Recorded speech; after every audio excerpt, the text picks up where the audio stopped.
In this video, we're going to talk about diffusion and osmosis, as well as passive and active transport and facilitated diffusion. But let's begin our discussion with diffusion. What is diffusion? Diffusion is the movement of material from a region of high concentration to a region of low concentration.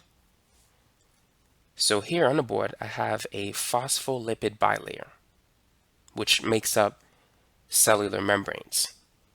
Now the word bilayer tells us that we have two layers made up of phospholipids. Molecules such as O2 and CO2, carbon dioxide, can easily diffuse through this semi-permeable membrane. Now let's say if we have a large concentration of O2 molecules on the left side, and we have a low concentration of O2 molecules on the right side. Oxygen is going to diffuse from a region of high concentration to a region of low concentration. So it's going to move from the left side to the right side. That's simple diffusion. Now this is a form of passive transport. The reason why it's called passive transport is because it doesn't require the use of energy. Let me give you an example. So imagine if there's a hill. If you place a ball on the top of the hill, it's going to roll down on its own. You don't have to put any energy to make it roll down. It's just going to happen naturally. So that is a passive system. It illustrates the idea of passive transport. It's going to move from a high position to a low position on its own without the use of additional energy.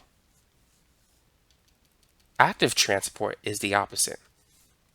Imagine placing the ball at the bottom, at the low position. The ball on its own will not go up the hill. It's just not going to happen. That's not a spontaneous process. The only way for you to move up the ball to the top is to put energy into the ball. You have to push it up there. So that is an example of active transport. You need to put in energy to move something from a low position to a high position. In this picture, the red lines represents the phospholipid bilayer. Here we have an ion channel, a carrier protein, and this is going to be an aquaporin, which allows water to flow into and out of the cell. On the top part, this is going to be the outside of the cell, and at the bottom, the inside of the cell. First, let's focus on CO2. CO2 is a small nonpolar gas that can easily diffuse across the cellular membrane.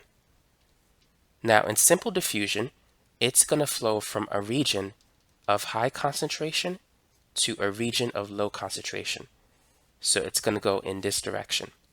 So that is an example of diffusion. And diffusion is passive transport. So anytime you have material moving from a high concentration gradient to a low concentration gradient, that is an example of passive transport. Now let's shift our attention to the sodium ions. Inside the cell, we can see that the concentration of sodium is low. And outside the cell, sodium has a high concentration. So the sodium ions, they want to travel into the cell, down their concentration gradient. However, the cell uses ATP energy, that is adenosine triphosphate, to energize this protein, pumping sodium ions out of the cell. So notice that we're using energy to move the sodium ions from a region of low concentration to a region of high concentration. That is not diffusion. That is an example of active transport. So make sure you understand the difference between passive transport and active transport.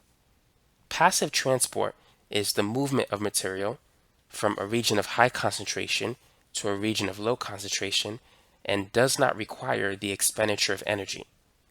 whereas active transport is the movement of material from a low concentration to a region of high concentration, and it does require the expenditure of energy. So it requires the use of ATP. A good example would be the sodium-potassium pump. The cell uses ATP energy to pump sodium outside of the cell, and it takes potassium into the cell. Now the next situation is glucose, and what we have here is a carrier protein. Notice that the concentration of glucose outside the cell is higher than the concentration of glucose inside the cell. So this is going to be an example of passive transport. Glucose needs the help of a carrier protein. It can't simply diffuse across the semi-permeable membrane. Nevertheless, it's going down the concentration gradient. It's going from a region of high concentration to a region of low concentration. So that is an example of diffusion. But because glucose needs the help of a carrier protein to get across the membrane, this is going to be called facilitated diffusion. It's still diffusion in that we're moving from a high concentration gradient to a low concentration gradient, but this diffusion is facilitated by a carrier protein. So that's an example of facilitated diffusion. So which is another example of passive transport. Now in the final example, the blue circles represent water molecules. So the concentration of water outside the cell in this example is high, and inside the cell is low. Water is going to flow through this protein, which is known as an aquaporin, from a region of high concentration to a region of low concentration. So that's another example of diffusion, but the diffusion of water has a special name, and it's called osmosis.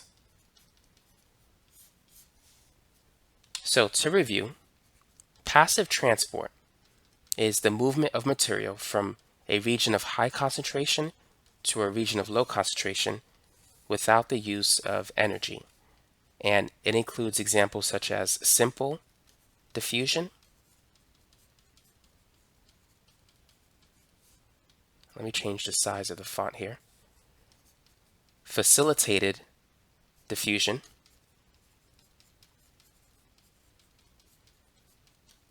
As in the case of transporting glucose across the membrane with the use of a carrier protein, and osmosis. So those are some examples of passive transport. And active transport is the movement of material from a region of low concentration to a region of high concentration. So we're going up against the gradient, and it requires the use of ATP energy to make it work. So here we're going from high to low, down the concentration gradient, and here we're going from low to high, up the concentration gradient. So that's the difference between passive transport and active transport. In this picture, we have an example of a U-tube. The red line represents a semi-permeable membrane, and we're going to say that this membrane allows water to pass through, but not the solute particles sodium and chloride. The solution on the left is a 1 molar sodium chloride solution. On the right. On the left, we have a 0.3 molar sodium chloride solution. So what's going to happen here? Will water move to the left or to the right? The concentration of water on the left side is higher than the concentration of water on the right side. The right side is basically a salty solution. So it's not pure water. The concentration of water will be considered low there. Here, the solute concentration is less, so the concentration of water is going to be high. Water is attracted to ions such as sodium and chloride. Water has partial charges. The oxygen part is partially negative, and the hydrogen part is partially positive. So the hydrogen atoms of water are attracted to the chloride ion, and the oxygen atoms of water are attracted to the sodium ion. Now, based on osmosis, water is going to move from a region of high concentration to a region of low concentration. Water is going to be attracted to the high concentration of sodium ions on the right side. So what's going to happen is the water level on the right side is going to go up, while the water level on the left side is going to go down. So let's redraw the picture. So after waiting a few minutes, the level is going to be different. So the water level on the right side is going to be greater than the water level on the left side. Now the amount of solute particles is still going to be the same.